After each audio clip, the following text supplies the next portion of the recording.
बिस्मिल्लाहिर्रहमानिर्रहीम। Dear students, अस्सलाम वालेकुम। I am Naveed Ahmad Naveed, your chemistry teacher. आज से सेकेंड ईयर केमिस्ट्री जो है वो मैं स्टार्ट करूँगा। डियर स्टूडेंट्स, हमारा जो सेकेंड ईयर केमिस्ट्री का पोर्शन है ये एक्चुअली बहुत सारी केमिस्ट्रीज़ का कम्बिनेशन है। इसमें याद रखें कि जो हमारे पास मेजर पोर्शंस हैं वो दो हैं। One is organic chemistry and other is inorganic chemistry. ये दो जो है वो डिस्ट्रीब्यूशंस हमारी बुक का मेजर पार्ट हैं। ऑर्गेनिक केमिस्ट्री जो है उसके नंबर ऑफ़ चैप्टर्स ज़्यादा हैं as compare to inorganic chemistry, और पेपर के अंदर उसकी जो वेटेज है वो भी ज़्यादा है। आपका पेपर अबाउट 70% ऑर्गेनिक केमिस्ट्री के पोर्शन में से बनता है।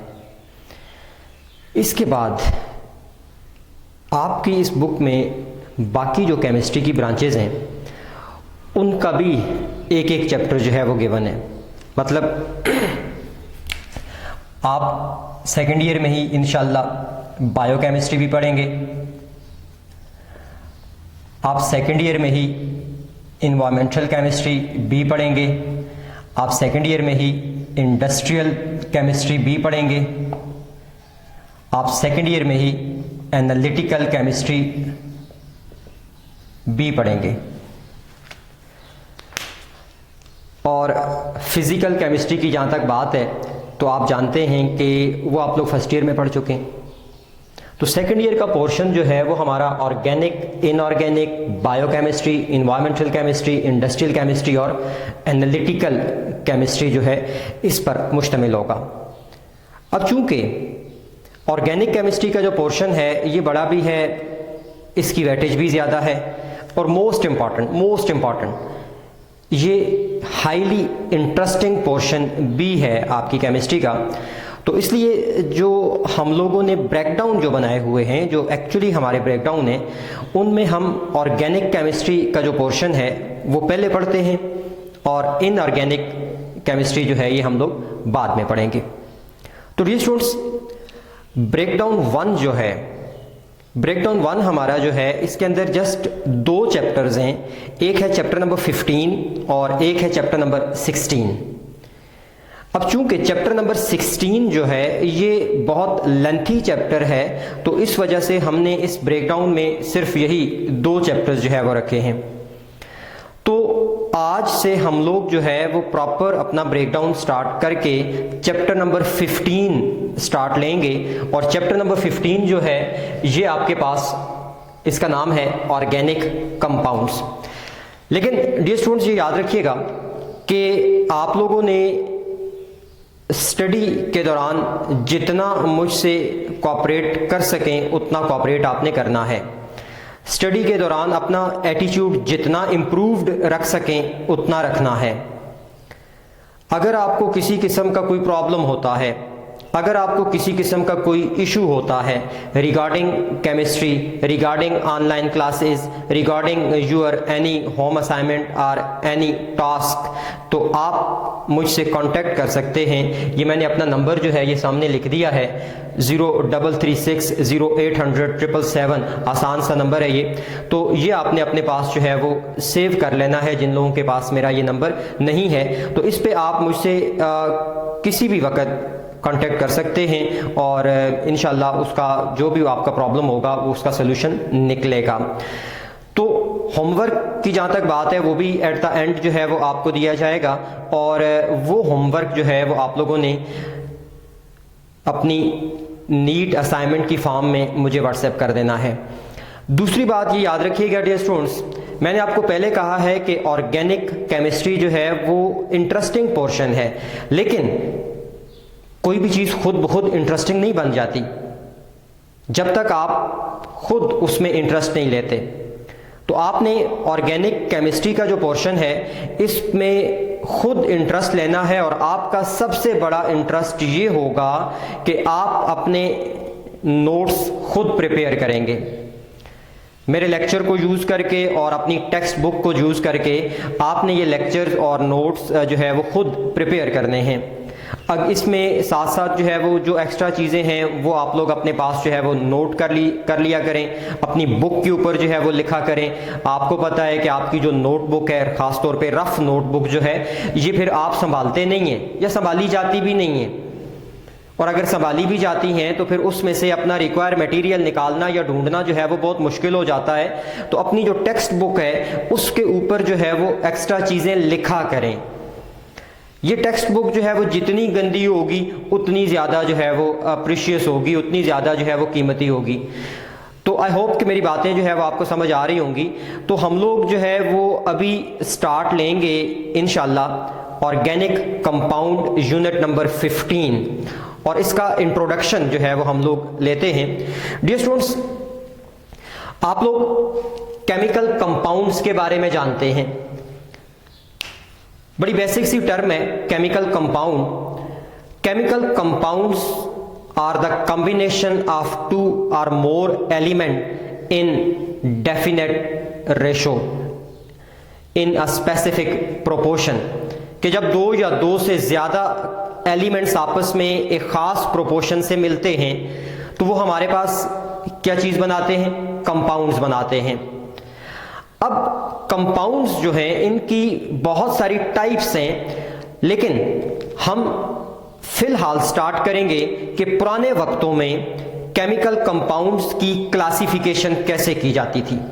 तो डियर स्टूडेंट्स, ओल्ड क्लासिफिकेशन मैंने आपके सामने लिखा हुआ है कि old classification of compound. Old classification of compound, पुराने वक्तों में केमिकल कंपाउंड्स की जो क्लासिफिकेशन थी वो सोर्स बेस्ड थी। सोर्स बेस्ड मीन कि कंपाउंड्स का सोर्स क्या था, कंपाउंड्स कहां से हासिल किए जाते थे। According to this source based classification, और chemical compounds were classified into 2 types. One is called as inorganic compound and other is called as organic compounds. पुरानी जो क्लासिफिकेशन थी सोर्स बेस्ड, उसके मुताबिक केमिकल कंपाउंड्स की 2 क्लासेस जो है वो बनाई गई थी। एक जो है वो इनऑर्गेनिक कंपाउंड्स की क्लास थी और दूसरी क्या थी? ऑर्गेनिक कंपाउंड्स की क्लास थी। डियर स्टूडेंट्स, अब ये कंपाउंड्स क्या थे? मैं पहले बता चुका हूं कि ये क्लासिफिकेशन क्या थी? सोर्स बेस्ड, मतलब कंपाउंड्स हासिल कहां से किए जा रहे हैं। तो इनऑर्गेनिक कंपाउंड्स जो है इनके बारे में कहा गया था कि all those compounds whose source is non-living organism or non-living substances are mineral source, कि वो सारे कंपाउंड्स जिनका सोर्स क्या था? नॉन लिविंग ऑर्गेनिज्म थे या जिनका सोर्स मिनरल्स थे, उन कंपाउंड्स को क्या नाम दिया गया? इनऑर्गेनिक कंपाउंड्स का नाम दिया गया। जबकि वो सारे कंपाउंड्स जिनका सोर्स जो है वो लिविंग ऑर्गेनिज्म था, जिनका सोर्स क्या था? लिविंग ऑर्गेनिजम्स थे, उन कंपाउंड्स को जो है वो ऑर्गेनिक कंपाउंड्स का नाम जो है वो दिया गया। अब ये स्टूडेंट्स, ये हमारे पास होगी क्या? क्लासिफिकेशन केमिकल कंपाउंड की on the basis of source, कि जो कंपाउंड हमें लिविंग ऑर्गेनिज्म से हासिल होंगे वो ऑर्गेनिक कंपाउंड्स कहलाएंगे, और जो इनऑर्गेनिक होंगे वो कहां से हासिल होंगे? नॉन लिविंग ऑर्गेनिज्म से। अब ये तो क्लासिफिकेशन हो गई। साइंटिस्ट जो है वो कोशिश भी करते रहे कि ऑर्गेनिक कंपाउंड्स जो है उनको हम प्रिपेयर कर लें, किसी तरह से लेबोरेटरी के अंदर बाय केमिकल रिएक्शंस हम बना लें, लेकिन अरसा दराज तक उनकी ये कोशिशें जो है वो कामयाब नहीं हुई और साइंटिस्ट इस काबिल नहीं हुए उस दौर में कि ऑर्गेनिक कंपाउंड्स को लेबोरेटरी के अंदर इनऑर्गेनिक कंपाउंड से प्रिपेयर कर सकें। जब बार बार की कोशिशें नाकाम हो गई तो फिर बर्जिलियस नामी एक साइंटिस्ट था, उसने 1815 में एक थ्योरी प्रपोज कर दी और थ्योरी का नाम था वाइटल फोर्स थ्योरी। VFT मैंने आपके सामने जो है वो एब्रीवेट किया हुआ है। वाइटल फोर्स थ्योरी किसने प्रपोज की थी? जे बर्जिलियस ने। कब प्रपोज की थी? 1815 में। अब ये स्टूडेंट्स एक बात और याद रखिएगा, ये वाली जो टर्म है ऑर्गेनिक कंपाउंड की, ये भी जो है ना वो इसी बर्जीलियस ने जो है वो यूज की थी। कब? 1808 में, 1808 में जो है वो बर्जीलियस ने वो कंपाउंड जो लिविंग ऑर्गेनिज्म से हासिल होते थे उन कंपाउंड्स को क्या नाम दिया? ऑर्गेनिक कंपाउंड का जो है वो नाम दिया। लेकिन 1815 में इसी ने एक थ्योरी प्रपोज की थी जिसको वाइटल फोर्स थ्योरी कहते हैं। अब वाइटल फोर्स थ्योरी क्या है? देखिए, क्लासिफिकेशन तो हो गई, साइंटिस्ट कोशिशें भी करते रहे कि ऑर्गेनिक कंपाउंड्स को हम इनऑर्गेनिक कंपाउंड से प्रिपेयर भी कर लें, लेकिन वो इसमें कामयाब नहीं हुए। तो थ्योरी जो वाइटल फोर्स थ्योरी थी उसके मुताबिक ये कहा गया कि किसी भी इंसान के लिए जो है वो ऑर्गेनिक कंपाउंड्स को इनऑर्गेनिक कंपाउंड से प्रिपेयर करना पॉसिबल नहीं है। I said it is impossible to prepare organic compounds from inorganic compounds in the laboratory, कि लेबोरेटरी के अंदर इनऑर्गेनिक कंपाउंड से ऑर्गेनिक कंपाउंड प्रिपेयर करना पॉसिबल नहीं है। क्यों नहीं पॉसिबल? कहा गया जी कि अगर आप ये करना चाहते हैं ना कि अगर आप ऑर्गेनिक को प्रिपेयर करना चाहते हैं फ्रॉम इनऑर्गेनिक, तो इसके लिए खास किस्म की फोर्स चाहिए which is called as vital force. और ये जो वाइटल फोर्स है ना, ये किसी भी ह्यूमन बीइंग के पास नहीं है। ये सिर्फ जो है वो कुदरत है जो कि इस वाइटल फोर्स को यूज करके ऑर्गेनिक कंपाउंड कहां बना रही है? लिविंग ऑर्गेनिज्म में बना रही है। इंसान के पास ये वाइटल फोर्स नहीं है, इसलिए it is impossible to prepare organic compounds from inorganic compounds in the laboratory. अब ये वाइटल फोर्स थ्योरी जो है, इस पर साइंटिस्ट का एक तरह से ईमान था, बिलीव था उन पर। क्यों था? इसलिए था ना कि साइंटिस्ट एक अरसा दराज से कोशिशें कर रहे थे और वो ऑर्गेनिक कंपाउंड्स इनऑर्गेनिक से प्रिपेयर नहीं कर पा रहे थे, जिसकी वजह से जे बर्जीलियस ने जब ये थ्योरी प्रपोज की तो तकरीबन तमाम साइंटिस्ट ने जो है वो इस थ्योरी को मान लिया कि वाकई ऐसा मुमकिन नहीं है कि ऑर्गेनिक कंपाउंड्स को इनऑर्गेनिक से प्रिपेयर किया जा सके। डियर स्टूडेंट्स, जब एक थ्योरी, इस थ्योरी पर ईमान आ गया तो अब ऑर्गेनिक कंपाउंड की प्रिपरेशन तकरीबन खत्म हो गई। प्रिपरेशन के लिए जो कोशिशें थी ना वो भी तकरीबन क्या हो गई? खत्म हो गई। साइंटिस्ट ने काम छोड़ दिया कि भाई दफा करें, बना तो सकते नहीं हम लोग, वाइटल फोर्स तो है नहीं हमारे पास, तो फिर हम क्यों जो है वो अपना टाइम वेस्ट करें। लेकिन कोई 12-14 साल गुजरे तो फ्रेडरिक वुलर, एक जर्मन केमिस्ट था, एक जर्मन साइंटिस्ट था, 1828, रिमेंबर 1815 में थ्योरी प्रपोज की गई थी और उसके 13 साल के बाद 1828 में फ्रेडरिक वुलर जो है ये एक्सीडेंटली एक ऑर्गेनिक कंपाउंड प्रिपेयर करने में कामयाब हो गया। I said accidentally. कैसे हुआ? गौर से सुनिएगा, बड़ी इंटरेस्टिंग बात है। फ्रेडरिक वुलर जो है ना, ये अमोनियम क्लोराइड और पोटाशियम सायानेट, ये दो इनऑर्गेनिक कंपाउंड्स हैं। इनके रिएक्शन से अमोनियम सायानेट बनाना चाह रहा था। उसने क्या किया कि अमोनियम क्लोराइड और पोटाशियम सायानेट इनको हीट किया। इसके नतीजे में अमोनियम सायानेट बना, बट टेम्परेचर कंट्रोल नहीं हो रहा था उससे। जब टेम्परेचर कंट्रोल नहीं हो रहा था या अमाउंट ऑफ हीट कंट्रोल नहीं हो रही थी, तो ही ऑब्जर्व्ड कि अमोनियम सायानेट जो है ये फर्दर कन्वर्ट हो गया किसी और चीज में, किसी और कंपाउंड में।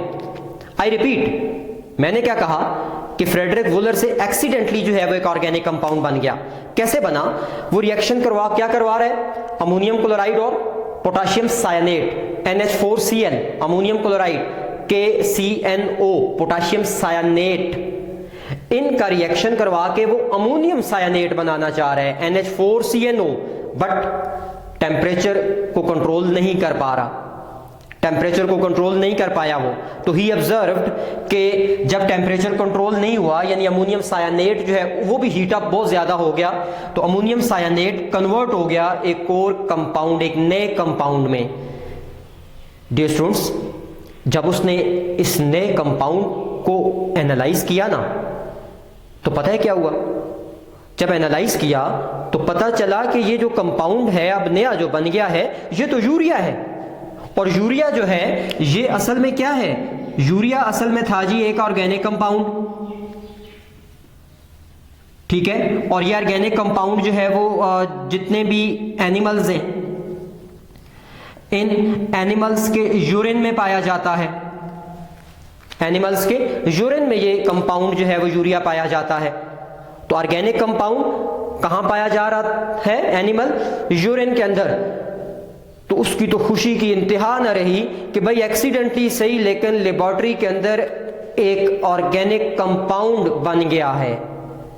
तो ये पहला ऑर्गेनिक कंपाउंड था जो लेबोरेटरी में प्रिपेयर किया गया बाय फ्रेडरिक वुलर, कब, 1828। डियर स्टूडेंट्स, जब ये पहला कंपाउंड बन गया ना, फ्रेडरिक वुलर ने यूरिया जब बना लिया, तो उसके बाद जब उसकी ये कामयाबी जो है वो बाहर निकली, दुनिया में फैली, तो अब साइंटिस्ट ने सोचा कि भाई ये जो थ्योरी कह रही है कि ऑर्गेनिक कंपाउंड्स को बनाना मुमकिन नहीं है, हमारे पास वाइटल फोर्स नहीं है। जब हमारे पास वाइटल फोर्स नहीं है तो वुलर के पास कहां से आई, फ्रेडरिक वुलर कैसे बना गया। तो साइंटिस्ट जो है उनका एकदम माइंड जो है वो चेंज होता है कि नहीं भाई ये पॉसिबल है, ये पॉसिबल है कि ऑर्गेनिक कंपाउंड इनऑर्गेनिक से बनाए जा सकें। अगर फ्रेडरिक वुलर बना सकता है तो बाकी साइंटिस्ट के लिए भी ये पॉसिबल है कि वो ऑर्गेनिक कंपाउंड्स को लेबोरेटरी में प्रिपेयर कर सकें। तो साइंटिस्ट की अब कोशिशें और तेज हो गई, और तेज हो गई। और पता है अगले 25 से 30 साल में ऑर्गेनिक कंपाउंड्स की तादाद जो लेबोरेटरी में बनाई गई वो लाखों में जा पहुंची थी। जब ऑर्गेनिक कंपाउंड्स अब लेबोरेटरी के अंदर बनना शुरू हो गए, साइंटिस्ट इस काबिल हो गए कि वो ऑर्गेनिक कंपाउंड्स जो है वो बना सकें लैब के अंदर, तो ये वाइटल फोर्स थ्योरी जो है वो खुद ब खुद यानी अपनी मौत आप ही मर गई, खुद ब खुद जो है वो खत्म हो गई। क्यों, अब साइंटिस्ट बना रहे हैं, अब साइंटिस्ट जो है वो काम कर रहे हैं। तो डियर स्टूडेंट्स, अब यहां जरा सोचें आप, जब ऑर्गेनिक कंपाउंड्स लेबोरेटरी में बनाए जा सकते हैं तो what's about the old definition of organic compound. अब ऑर्गेनिक कंपाउंड की पुरानी डेफिनेशन का क्या करें, फिर ये वाली जो डेफिनेशन है क्या वो गलत है? नहीं, गलत नहीं है, बट इनकम्प्लीट है। मतलब ऑर्गेनिक कंपाउंड लिविंग ऑर्गेनिज्म में है, इसमें दूसरी राय नहीं है। लेकिन सिर्फ ये कह देना कि भाई सिर्फ लिविंग ऑर्गेनिज्म में है, बनाए नहीं जा सकते, ये वाली बात गलत है। तो अब ऑर्गेनिक कंपाउंड की ये वाली जो पुरानी डेफिनेशन थी, कौन सी, कि those compounds which can be obtained from living organisms, इस डेफिनेशन को जो है वो अब चेंज करने का वक्त आ गया था।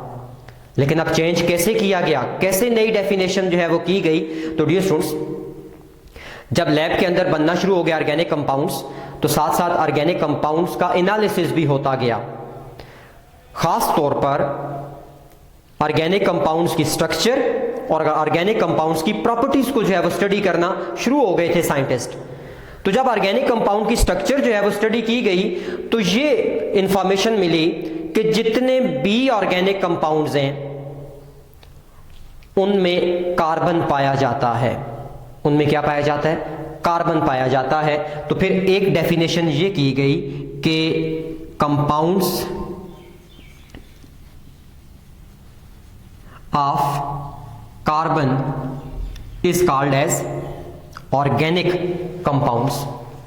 Compounds of carbon is called as organic compounds. लेकिन with the passage of time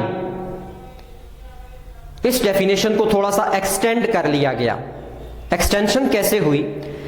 ऐसे ऐसे कंपाउंड्स प्रिपेयर कर लिए गए या ऐसे ऐसे कंपाउंड जो है वो डिस्कवर हो गए जिनमें सिर्फ कार्बन और हाइड्रोजन था। वो कंपाउंड्स जिनमें सिर्फ कार्बन और हाइड्रोजन थे उन कंपाउंड्स को नाम दिया गया हाइड्रोकार्बन्स। क्या नाम दिया गया डियर स्टूडेंट्स? हाइड्रोकार्बन्स। क्या थे hydrocarbons? Compounds of hydrogen and carbon, कि कार्बन और हाइड्रोजन के जो कंपाउंड्स हैं वो हाइड्रोकार्बन्स हैं। For example CH4, for example C6H6 benzene, for example C2H4 ethene. ये चंद एक मैंने कंपाउंड्स लिखे हैं और आप देख सकते हैं इन सारे कंपाउंड्स के अंदर दो ही एलिमेंट्स हैं। कौन से? Carbon and hydrogen. और तो स्टूडेंट्स याद रखिएगा कि वो compounds which are composed of only 2 elements, उन कंपाउंड्स को हम लोग बाइनरी कंपाउंड्स कहते हैं। उन कंपाउंड्स को क्या कहा जाता है? Binary compounds. बाइनरी का मतलब ही होता है 2, कि वो कंपाउंड जिनमें 2 एलिमेंट्स हों, 2 एटम्स नहीं, 2 एलिमेंट्स। एटम्स की तादाद ज्यादा हो सकती है। आप देख लें CH4 है तो CH4 में एक एलिमेंट कार्बन है, दूसरा हाइड्रोजन है, लेकिन एटम्स की तादाद तो 5 है। तो हमने बाइनरी कंपाउंड्स उन कंपाउंड्स को कहा है जिनमें एलिमेंट्स 2 होंगे। तो CH4 जो है वो बाइनरी कंपाउंड है, या इनऑर्गेनिक में आप H2O की बात करें तो वो भी बाइनरी कंपाउंड है, या आप NH3 की बात करते हैं तो वो भी क्या है? बाइनरी कंपाउंड है। तो स्टूडेंट्स, तो कोई भी कंपाउंड जिनमें 2 एलिमेंट्स जो है वो होंगे वो क्या कहलाएंगे? बाइनरी कंपाउंड्स कहलाएंगे। अब हाइड्रोकार्बन्स की डिस्कवरी या प्रिपरेशन हो गई, और इसके अलावा जो है वो कंपाउंड्स भी डिस्कवर या प्रिपेयर हो गए जिनमें कार्बन हाइड्रोजन के अलावा कोई तीसरा एलिमेंट भी था।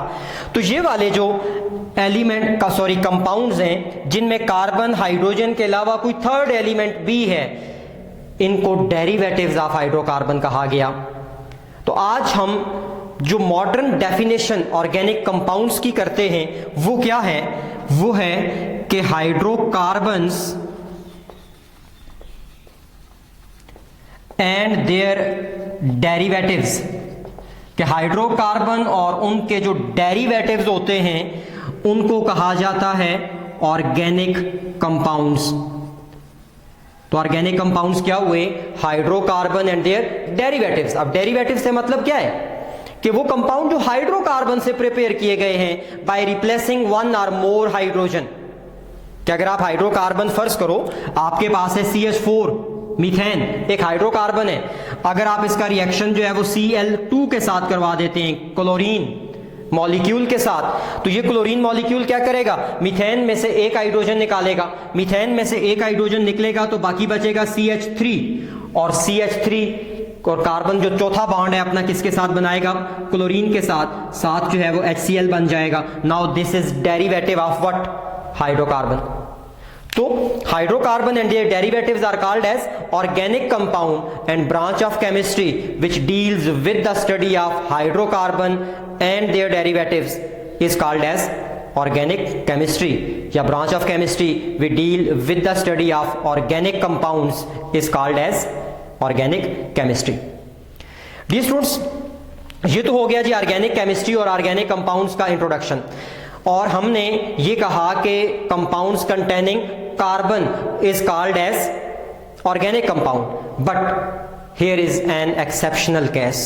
एक एक्सेप्शनल केस भी आ गया। कुछ कंपाउंड्स ऐसे हैं which contain carbon but not considered as organic, कि ऐसे कंपाउंड्स हैं जिनमें कार्बन मौजूद है लेकिन उनको ऑर्गेनिक कंसिडर नहीं किया जाता। अब क्यों नहीं किया जाता? उससे पहले आपने ये देखना है कि कौन कौन से कंपाउंड्स हैं जो कि हैं कार्बन वाले लेकिन ऑर्गेनिक नहीं हैं। अब वो कंपाउंड्स जो स्टूडेंट्स आपने देख लेने हैं कि वो कंपाउंड जो है वो कौन कौन से हैं। हमने कहा है कि कंपाउंड्स हैविंग कार्बन, के कंपाउंड्स हैं जिनमें कार्बन मौजूद है but not considered as organic compounds।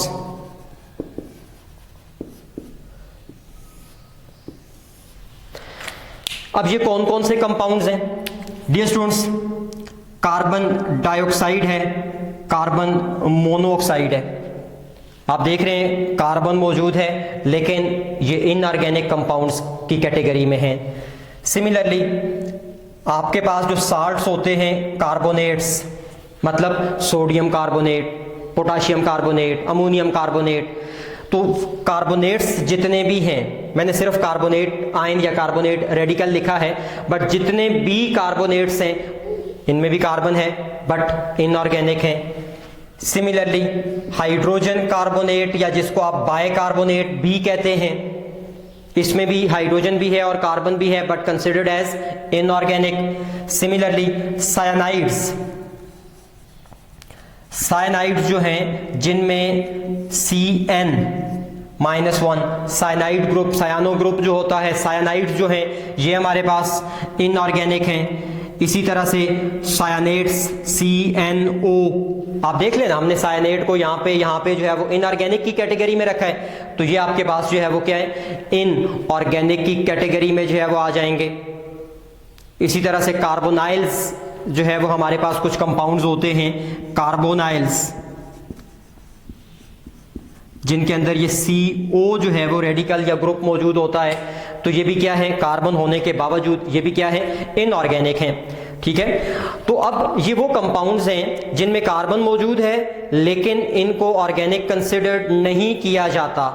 अब क्वेश्चन इज व्हाई, रीजन। तो डियर स्टूडेंट्स, इसकी क्या रीजन है ये आपने ढूंढनी है कि ये कंपाउंड्स हैं, कार्बन है लेकिन ऑर्गेनिक कंसिडर नहीं किए जाते। क्यों नहीं किए जाते आपने बताना है, इसकी रीजन जो है ये लिखना आपका काम है। ये एक हो गया आपका होमवर्क। अब ये स्टूडेंट्स, ये जो हमने टॉपिक पढ़ा है, इस टॉपिक से रिलेटेड हमारी एक्सरसाइज के अंदर 3 शॉर्ट क्वेश्चंस हैं। एक टॉपिक है, फर्स्ट टॉपिक था, और एक्सरसाइज में कितने क्वेश्चन है, 3 शॉर्ट क्वेश्चन जो है वो इस टॉपिक से रिलेटेड हैं। इनमें ये मैं कह रहा हूं एक्सरसाइज शॉर्ट क्वेश्चंस,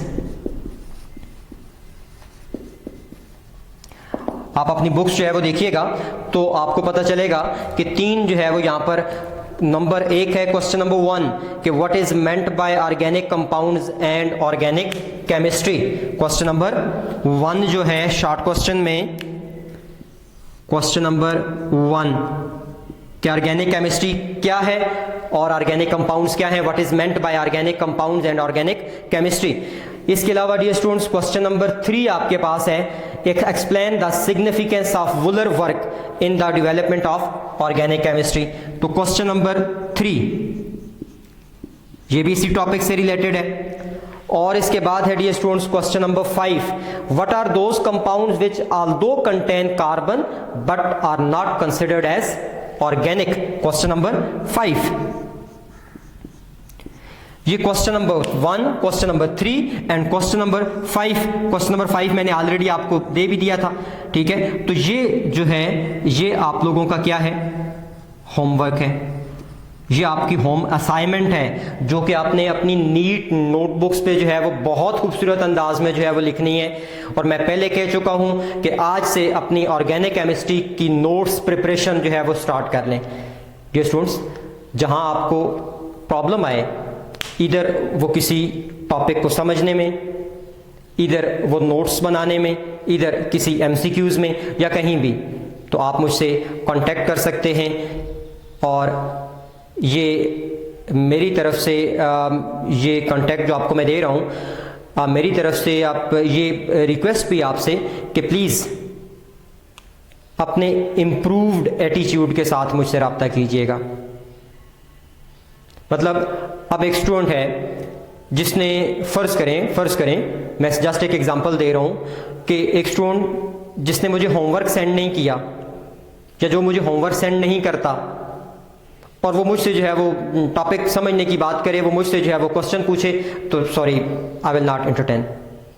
तो पहले इस बात को यकीनी बनाइएगा कि आप मुझे अपना जो होमवर्क है वो तो सेंड करें ना, फिर उसके बाद जो है वो बाकी बातें होंगी।